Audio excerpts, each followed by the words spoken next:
For nearly 30 years, Benazir Bhutto was rarely out of the spotlight. In power or in exile, revered or accused of corruption, she spoke out. And reporters, including journalists here at the CBC, met with her and recorded her thoughts on her public life. A mission that began with the imprisonment and execution of her father, Zulfikar Ali Bhutto, in April of 1979.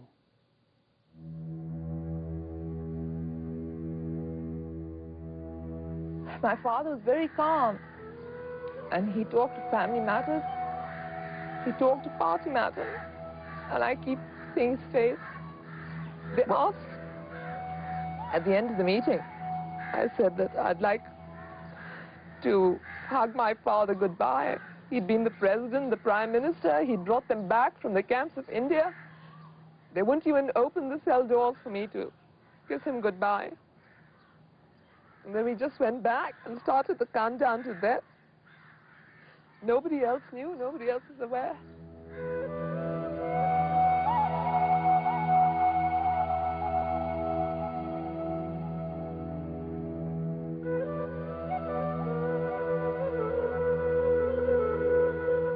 After my mother and I have left, we have not left Pakistan.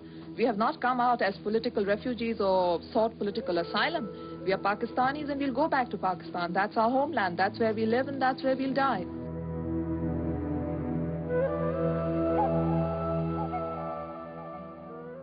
Ms. Bhutto, you've been behaving over the past few weeks as though you believe you cannot lose. I'm not saying you're cocky, but you're terribly assured.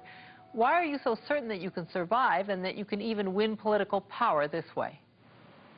I have confidence in the people of Pakistan. I have confidence in the popular support which the Pakistan People's Party enjoys. And I believe that the opportunity exists here for applying peaceful pressure on the regime and compelling them to seek a political solution which can lead our country towards freedom, democracy and the rule of law.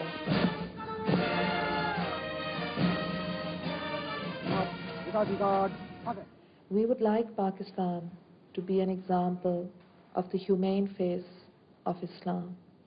And we would also like Pakistan to be an example that democracy in third world countries can survive.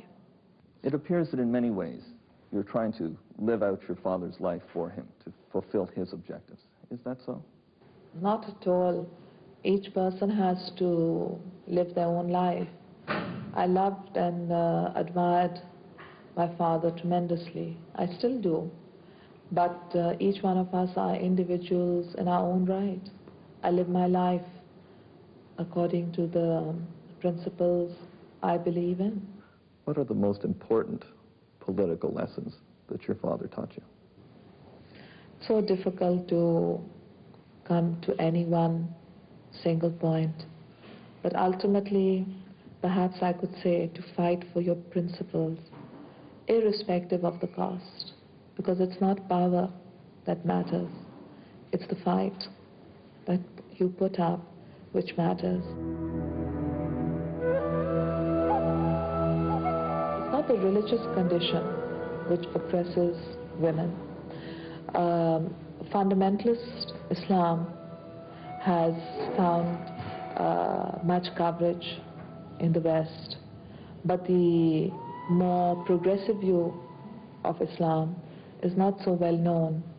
So there's an alternative view. The restriction is not because God has so ordained, but it is more because the cultural climate is based on a form of exploitation, where the weak are exploited, and we women, as the weakest, are exploited more.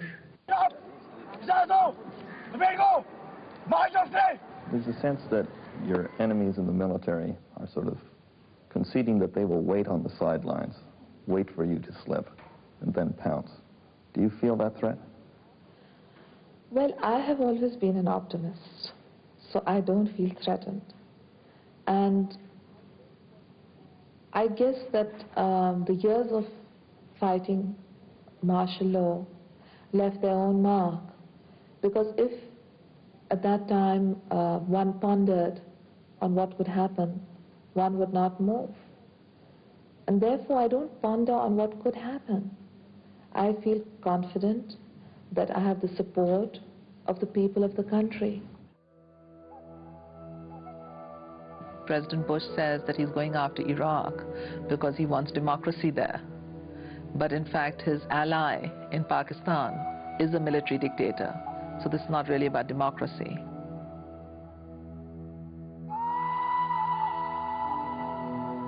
And it was 2 years after I was overthrown that Osama bin Laden declared war on America. There would never have been a World Trade Center bombing, in my view, if I had remained as Prime Minister of Pakistan. Why not? Because the Taliban only gained control of all of Afghanistan after my overthrow. And I believe that right now, the militants are more worried about stopping me than they are about stopping Musharraf. Musharraf suits them. He's a nice front to have, with which they can deceive the West while they regroup to subvert the government of Karzai in Afghanistan, and while they regroup to recollect their resources and make new cells for whenever their second phase will come up. What are, bottom line, what are you saying? Bottom line message is, don't trust military dictators. It's democracies that don't go to war against other democracies, and it's democracies that don't promote international terrorism. Don't put your trust in a military establishment that raised and recruited the forces of militants and will be unable to cut the umbilical cords.